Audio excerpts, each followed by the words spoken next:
Welcome to the Godzilla Vlogs, a podcast for everything and anything Godzilla. Here is your host, Adam Noyes. Welcome everybody to part 2 of the multiple versions of Ghidorah, the three-headed monster, where in this episode we will be discussing the Champion Film Festival cut, along with a fan edit I've been working on called the Comprehensive Cut. So, I hope everyone enjoys, and let's take a listen. So the Champion Film Festival was a large get-together of kids who loved their anime, sci-fi, or kaiju movies. They'd play an Ultraman episode, some anime shorts and films, and usually conclude with a re-release of one of Toho's earlier kaiju flicks and a brand new one. This became a really important because it's been theorized by people like Stuart Galbraith that this kind of led to Godzilla's downfall in numbers, because Godzilla was simply outdone by imports like Mickey Mouse and the anime series Doraemon, all extremely popular with children. But these are festivals made for kids and kids alone, the result being shorter Godzilla movies, cheaper Godzilla movies, and more lighthearted Godzilla movies, which is so oversimplified, I know, but it was all a part of it. And I've also done loads of other podcasts on this topic, especially my last episode on Tomiyuki Tanaka. So the result of these festivals was Toho going to Ishiro Honda, the director of Ghidorah the Three-Headed Monster, and asking him to personally recut his movies down to fit somewhere between 60 and 75 minutes. Now, David Kalaat says in his Ghidorah the Three-Headed Monster audio commentary, he refers to this as Honda's own personal recut of the movie. But after reading Ed Gajewski and Steve Rifle's book on Ishiro Honda, I have to disagree. It's quite clear Honda did this under much distress, but because of Honda's nature as a quiet, humble, and devoted company man, he sat down and cut a lot of things out. Now, I have not seen this version of the movie. I know they are available in Japan, but I have yet to get my greedy little paws on these cuts. But David Kalaat points out that many scenes removed in the US cut of the movie are carried over into the Champion Film Festival cut. Honda had to remove a lot of scenes and streamline the movie to focus more on the action of the giant monster stuff. So scenes like the ride to the clinic, the original introduction of Shindo, things like that, they were all removed, which, to reiterate, were all foreseen in the US cut released over here in North America. Some edits were also apparently carried over, like combining the diet building scene and moving that Godzilla vs. Rodan bit to later in the movie. Now, this version is 73 minutes long and is called Ghidorah, Monster of Monsters, and notice how they even copied the English title a bit there. But all this being said, and not having seen this version, I'll bet it's a jumbled mess. Because let's look at the run times. The Japanese version is 93 minutes, which is actually one of the longer of the Showa-era Godzilla films. The US cut is 85 minutes, and the Champion Film Festival cut is 73 minutes. I still want to see it, though. Who the hell am I kidding? I still want to see it. All this sort of makes me sit back and want a hybrid version of the US and Japanese versions of Ghidorah, the Three-Headed Monster. One that keeps the original language of the Japanese actors, Ifukube's music, and some of those character scenes I like. But also, one that keeps the structure of the US cut, which again, I think is vastly superior to that of the Japanese version. Well, that's where I come in. Back in 2016, I managed to make a fan edit of Ghidorah, the Three-Headed Monster, doing just that, making a fan edit. I called it the Comprehensive Cut as an homage to Orson Welles' film Mr. Ricardo. I still need to update it, mainly because my sources have improved so much since that initial edit. Back when I really sat down and cobbled it all together, all we really had over here was the grainy, scratchy, and faded copies given by Classic Media. Now, there are so many different versions of the Japanese Blu-ray, so many different versions out there of restorations, including the Japanese Blu-ray, fan restorations of the US cut, additional music cues have also recently surfaced, updated subtitles, and now even Criterion Collection version I can pull sources from. So I'm actually going to show I'm going to pull up an image comparing the different releases So here we have 3 different versions of Ghidorah the Three-Headed Monster. I took the same still from the 3 different versions. And these are the main sources that I would be using. So we have the Classic Media DVD of the Japanese version, we have the Toho Blu-ray of the Japanese version, then we have the Red Menace fan restoration of the US cut. Now, something you immediately notice about this one is it's slightly wider than that of the other 2 versions. However, we have less room at the top and bottom of the screen, so you kind of pick your poison there. But immediately you notice there's a slight blue hue over the entire thing, and it's really grainy. It's really low quality. But then again, in Classic Media DVD, they had to shove 2 of these 90-minute movies onto one DVD, which, of course, DVDs have a lot less room on them than Blu-rays, so of course the quality is going to be a little bit smaller. Well, the Toho Blu-ray, if you look here, is quite beautiful. Looks vastly superior to that of the Classic Media DVD.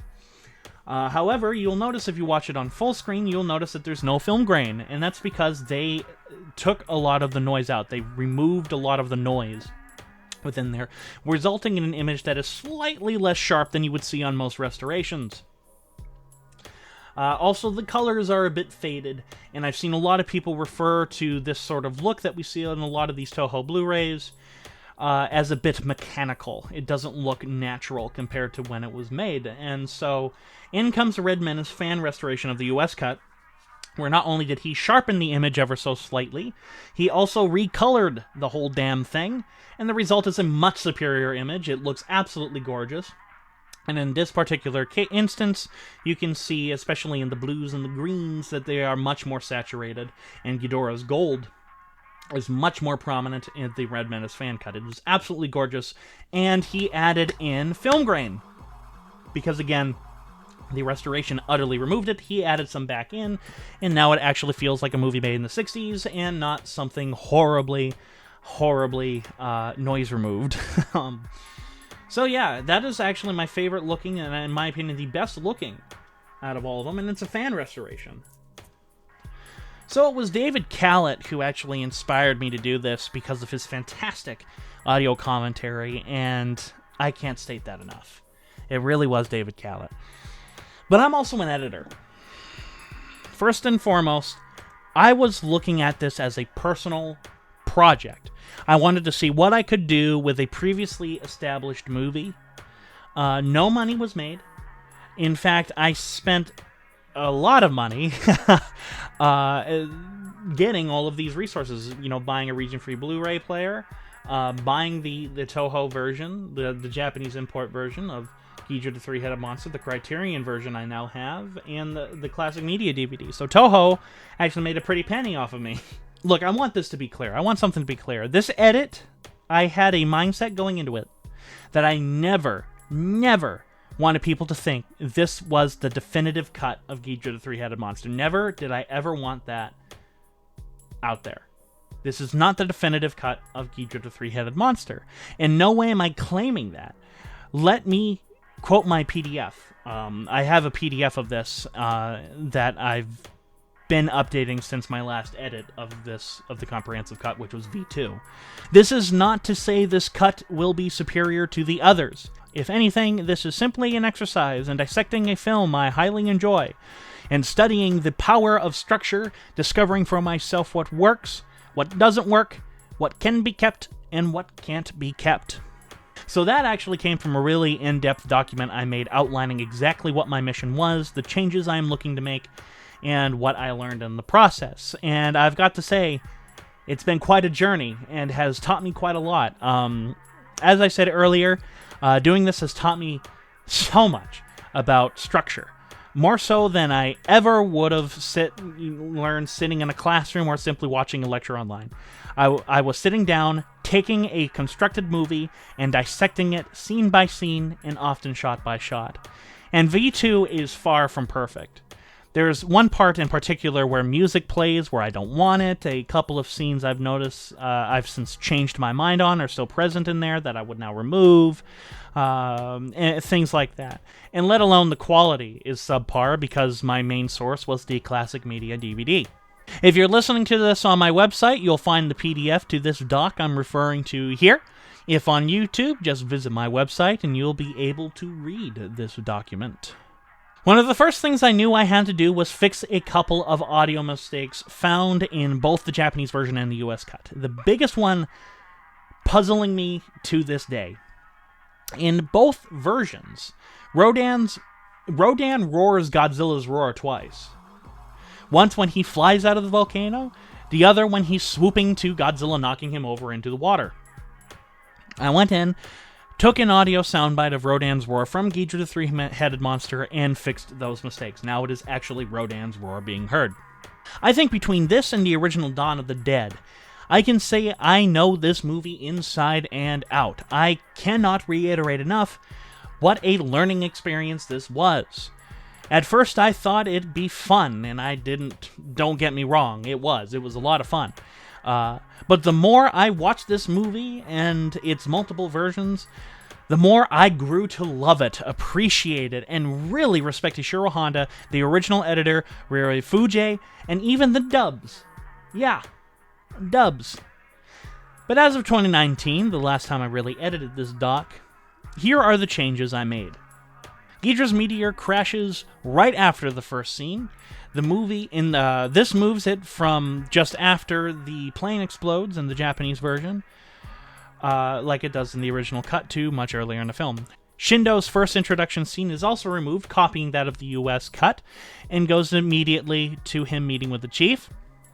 Professor Murai dropping off Naoko is retained. This gives levity to Shindo poking fun at his sister at home. It also makes him a much more rounded character. He's funny at home, but serious when it comes to his work. He also loves picking on Naoko, and she him. This change was also retained in Ishiro Honda's personal cut of the film, as I mentioned before, Monster of Monsters, which is also known as the Champion Film Festival, and I have to agree. The bit of both Shindo and Naoko bickering with each other, after the fairies sting to Mothra, is also retained. It's funny, and I felt like the lightheartedness for these series was actually good. I really like the lightheartedness of that. Naoko landing the job of finding the princess is also retained. It is a good character moment for Naoko, showing her as a strong and respected woman in her profession. It's not so much a scene about her, but a scene about how others look at her, and I felt it to be an important bit of Naoko's character, similar to what I did with Shindo. I retained a beautiful wide shot of Rodan rising from the crater, removed from the Continental cut. It was just simply too amazing to leave out. I shortened the assassin's dialogue sequence when they arrived in Japan and got in the car. All the information we needed to know was said in a few lines. Everything else was extraneous. Malnus is also much more ominous and he's much more ominous of a character the less we know of him. Admittedly, this was also done a bit to connect fix a continuity mistake in the comprehensive cut. In the Japanese scenes, they discuss Rodan's appearance, while in the Continental cut the assassins talk about where the princess is. The Continental cut moved this sequence to earlier in the film, as I have done in the comprehensive cut, to add more dramaticism to the film structure. Added here was also the music used in the Continental cut. It is ominous and fits the sequence better than in the Japanese version, where there is nothing. Granted, in the Japanese version, the silence does kind of work. However, with the comprehensive cut's restructure, the stock music adds a level of eeriness to the sequence that was needed. Professor Murai listening to the radio after Rodan's appearance is also omitted. This was done in both the Continental cut and the Monster of Monsters cut, the Champion Film Festival version. Both versions and the comprehensive cut just jump to Murai exiting the tent to examine Ghidorah's meteor due to basic reconstructing. This fixed a potential continuity mistake. When Godzilla is introduced, a shot of Rodan from his landing is spliced over to this sequence. It gives Godzilla more of a personality and a reason for both he and Rodan to start fighting. Those shots of Rodan flying and Godzilla looking up at him are also removed from the original landing sequence, so no repeating shots are used. This was also done in the Continental cut, the US version. Ghidorah's attack on Mitsumoto City is moved from directly after his birth to right after the princess warns the main characters that he has arrived. This ramps up the action to have just a simple break, and then the cacophony of sounds also fits perfectly, having Godzilla landing, Ghidorah's birth, and the attack all happening right in a row is simply too much. I have also increased the volume of the violent string sections of Ifukube's music. It fades out too much in every version of the film I've seen. This adds to the chaos and panic of the scene by having the violent and quick music blend with the sirens and screams of everyone evacuating. I have spliced together the first two Godzilla Rodan fight scenes and removed the interlude battle during the diet building sequence.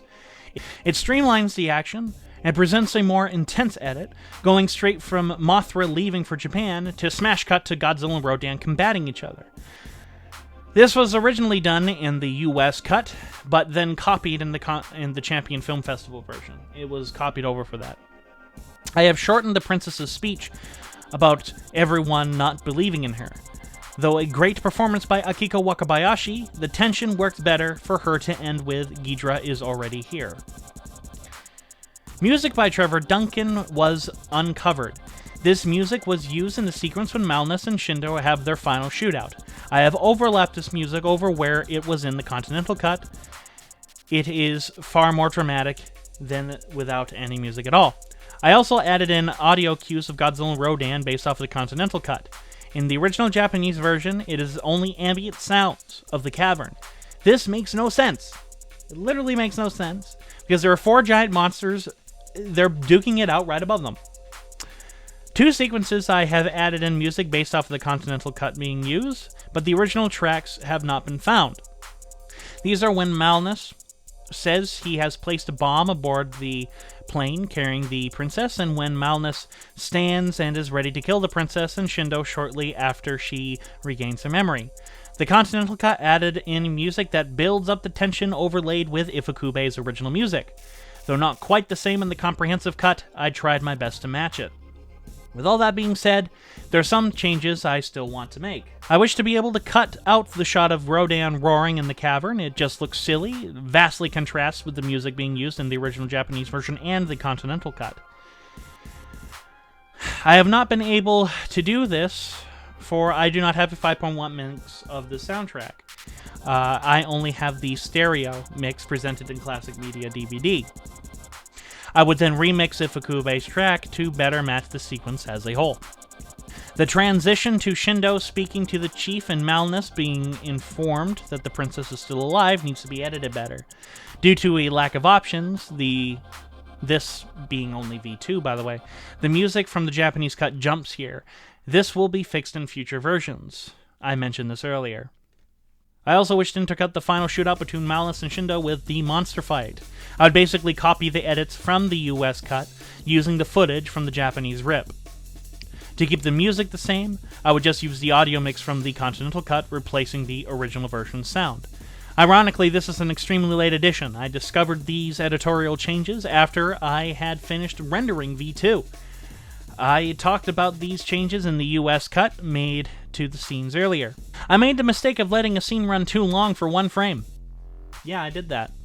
The final battle between Ghidorah, Godzilla, Rodan, and Mothra has more sound effects, mostly roars, in the US cut. The result is a more cacophonous soundtrack, adding the scale to the battle. It makes it sound much larger. This will be done in future versions of the comprehensive cut, using the audio from the US cut from the Siren DVD, which is available, I believe, in Europe. As of now, the comprehensive cut runs 89 minutes, though if I were to go back today, it'd probably be somewhere around 88 minutes. So let's recap a bit before I bid you all adieu. The Japanese version has more character, Ifukube's soundtrack as a whole, and the original sound of the actors. This runs 93 minutes. The US cut, which was released in 1965, is structured far better than the original cut, fixing continuity mistakes, and also uses music in some areas where Ifukube had none, adding more drama to the scenes. This version runs 85 minutes. And then there is Monster of Monsters, 1969-1970, which maintains the character from the original cut, but keeps up the intensity of the Continental version, though lacks music in some key scenes, and is also far too short. This one runs at 73 minutes. And then there's the comprehensive cut, which is a hybrid of all three versions, which runs at 89 minutes currently. Now, I gotta tell you, I really do, I gotta tell you, doing all this really taught me more than I could have imagined. I really mean it when I said I've really learned more about editing here, about pacing, structure, and all that by doing this instead of sitting in a classroom or listening to a lecture. My entire outlook on not just this movie, but other movies, not just in the kaiju tokusatsu genre, just movies in general, has entirely changed because of my work on this and researching it and studying the absolute structure of this movie. It's taught me to appreciate the alternate US cuts a lot more as well. It's taught me to appreciate dubs more. It's taught me that there are merits to these versions of the films. And to quote David Kalaat, these need to be preserved, warts and all. And quite frankly, I agree. So after all this work, loads of research on the editors behind this and more, I gotta say, it was so worth it. It was so fucking worth it. It's been a blast. Proof there's something in Godzilla that can speak to any of us, no matter how old or cynical we are, because everyone knows that I'm a cynical asshole. Because of doing all this, it really taught me how to have fun again. It really did.